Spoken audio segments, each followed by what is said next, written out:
Memberi perumpamaan ini bahwa sekiranya andainya seorang memiliki 10 ekor domba dan satu yang hilang, orang itu akan meninggalkan yang 9 dan dia akan mencari yang satu sehingga dia menemukan domba yang hilang yang satu ini. Si pembacaan kau tadi biano kanangan ko iso perempuan iso tunduk dan memiliki dirham ataupun uang ringgit yang hilang, pastinya perempuan itu akan berusaha mencari uang itu sampai dia menemukannya. Ang minabos ako bagusin ayat 11 sampai 32 kanangan ko anak yang hilang.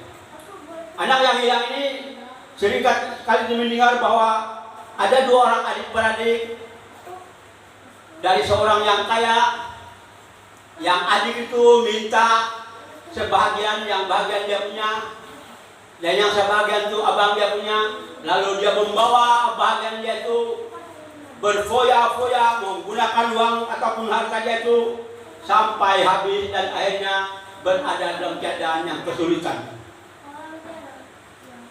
dan hampir mati kelaparan dalam perjalanan. Akhirnya anak itu pulang kembali kepada bapak dia dan bapak dia menerima anak itu dengan sukacitanya. Ketiga cerita ini menceritakan konteks tentang hilang sesuatu benda yang berharga di bagi kita. Sesuatu harta, sesuatu benda atau uang, bahkan anak yang hilang dari kita. Maka kita, bapak ataupun orang tua kepada anak itu ataupun kita yang pemilik kepada benda itu pastinya berusaha mencari sampai dapat. Hal ini menggambarkan tentang konteks sebenarnya kenapa Yesus datang ke muka bumi ini. Ketiga cerita ini menggambarkan ataupun menceritakan tujuan Yesus menjauh si pembangunan. Kau perlu tu menjauh Yesus pembangunan. Kau perlu tu sibuk Yesus dari surga turun ke bumi menjadi manusia, lebih rendah daripada manusia, hanya untuk mencari kita yang hilang. Apakah yang hilang di tempat kita ini? Rom bab yang ketiga ayat yang ke-20 ke-23 kalau sudah silap ya. Semua manusia telah kehilangan kemuliaan Allah. Sekolah torinwa natagakan tokono di kehormatan, keindahan, dokilengan di kepentingan toko. Sejak bila kita hilang kemuliaan itu? Sejak dari Taman Eden, Kejadian bab 3 ayat 1 sampai seterusnya. Apabila Adam melanggar ketetapan Allah, apabila Adam melanggar apa yang Tuhan perintahkan, maka Adam dan Hawa dihalau dari Taman Eden itu, maka disitulah bermulanya kita kehilangan kemuliaan Allah. Allah tidak mau kita yang kehilangan kemuliaan ini berterusan dalam kehidupan kita. Allah mengasihi kita. Maka itu sebabnya Yesus jauh-jauh dari surga turun ke muka bumi ini untuk menyerahkan kembali kemuliaan Allah yang ada di dalam hidup kita ini sebagai milik Allah. Kita yang dihalau dari Taman Eden sudah diserahkan kepada dunia orang mati sebenarnya.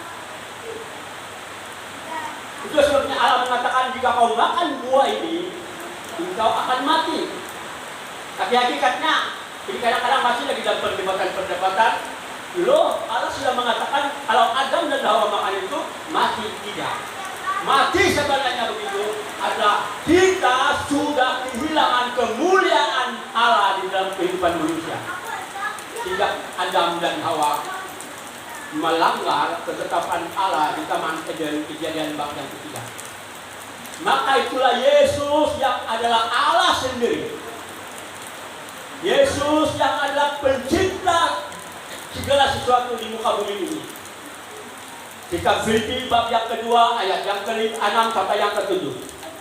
Walaupun Yesus itu adalah Allah, walaupun Yesus itu adalah telah mengusungkan kealahannya itu dan masuk ke dalam dunia manusia dan menjadi manusia, bahkan lebih rendah daripada manusia.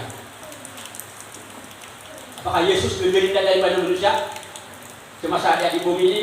Ya, kita melihat dari penderitaan dia waktu dia dihadapkan ke mahkamah, dipukul, dicambuk, bahkan akhirnya Yesus disalibkan, lebih rendah daripada manusia. Bahkan Yesus yang sepatutnya menurut Pontius Pilatus itu dia tidak ada kesanggupan untuk menyalibkan Yesus.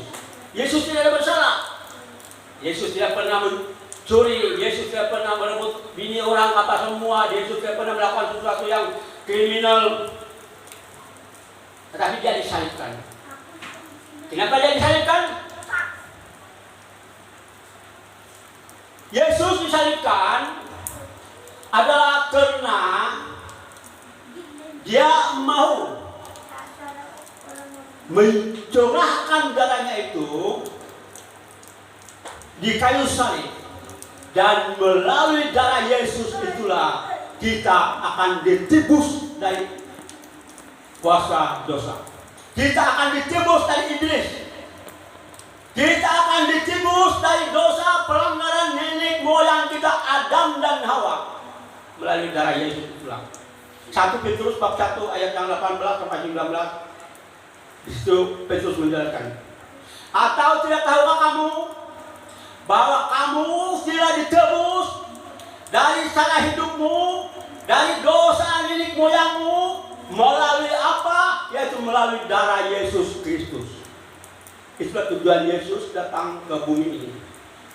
Dia mencurahkan darahnya untuk menebus kita dari kekuasaan dosa, dari kekuasaan iblis, sehingga kemuliaan Allah itu ada kembali kepada kita dan kita akan menjadi miliknya Allah.